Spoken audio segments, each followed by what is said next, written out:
When I was a Protestant, I didn't have a relationship with Mary, except for the fact that maybe we'd put her out in the front yard, a plastic Mary with this manger scene. That was about as far as it went, and it didn't have much significance to us because for us, at least in my background, where I came from, Mary was sort of a receptacle for God, the Son of God, but not really a person that you grew to look at and honor and venerate and look upon as a model for us, which is really what she's become for me over the years.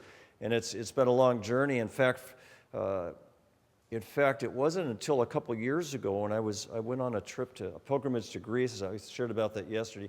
Those who have come in all the time are going, "Oh, is he going to talk about Greece again?" So yes. But I was at a monastery at Mount Athos, and there was an icon called Our Lady of Humility, and it was Jesus with his lying in her lap, but he was a grown man. And I thought, that's me. That's what a relationship I want with Mary. That's what I want it to be about. And this is what you Catholics gave to me. What God revealed to you that has been in the church from the beginning has slowly unfolded. The teachings of the church and the understandings of things, especially like Mary and who Jesus is, they are always there. They're always there in the church from the beginning. They're like the wood inside of a seed. And as the seed grows, it gets further and further revealed what was contained in that seed. And that's the traditions, that's the gift that we offer to one another and we offer to the world. When I was a Protestant, we would say, like today, reading the Gospel of Immaculate Conception says, well, wait a minute, see, there's nothing in the Bible about Mary being immaculately conceived. They have to talk about Jesus' conception.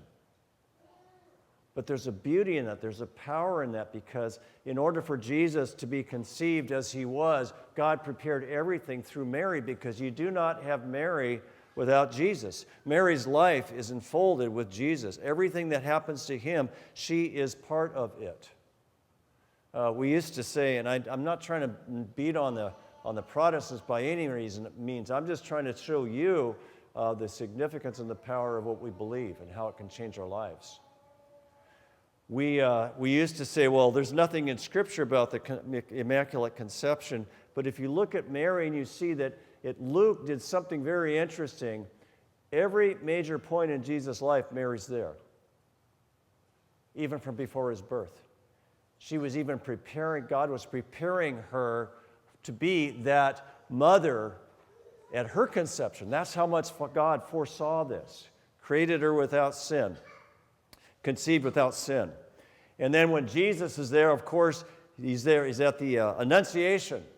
Gabriel comes and she says, I am the Lord, let me be unto me as according to thy word. And then we go on and we see at the first miracle, that you see him at his crucifixion. You see him in the resurrection. You even see him, Luke, which is where our gospel was from today, even put her at Pentecost.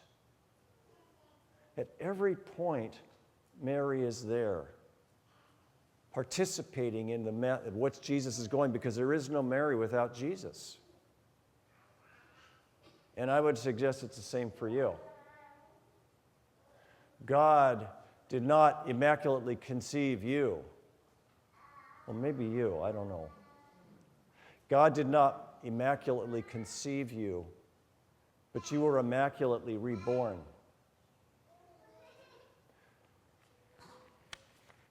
You, at your confirmation, you received this annunciation and you said, let it be unto me as according to your word. At the Eucharist, you see the first miracle, as it were, but not just water into wine, but wine into the body and blood of Christ. Mary was at the death of her son, where Jesus said, woman, behold your son, son, behold your mother, in reference to John. But we again have the Eucharist, where we drink the blood of Christ, which is also our resurrection.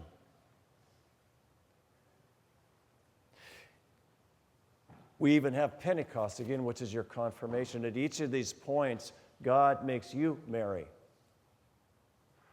Our goal is to find our fulfillment in two ways. One is becoming one with God through Christ, and the other way is becoming God's family, to bear Christ in us in this life. The term for it in the Greek is the Theotokos, and it just means the mother of God or the bearer of God. Are you a bearer of God today? Today, when you receive the Eucharist, Christ is going to come dwell in you once again.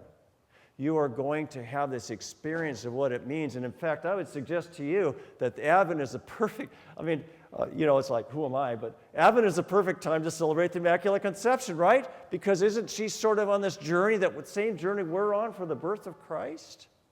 That we've been called to this, that God has conceived of us before the creation of time, that we would be the ones in whom Christ dwelt, that we too may say, may it be unto me as according to your will, when Christ comes for us.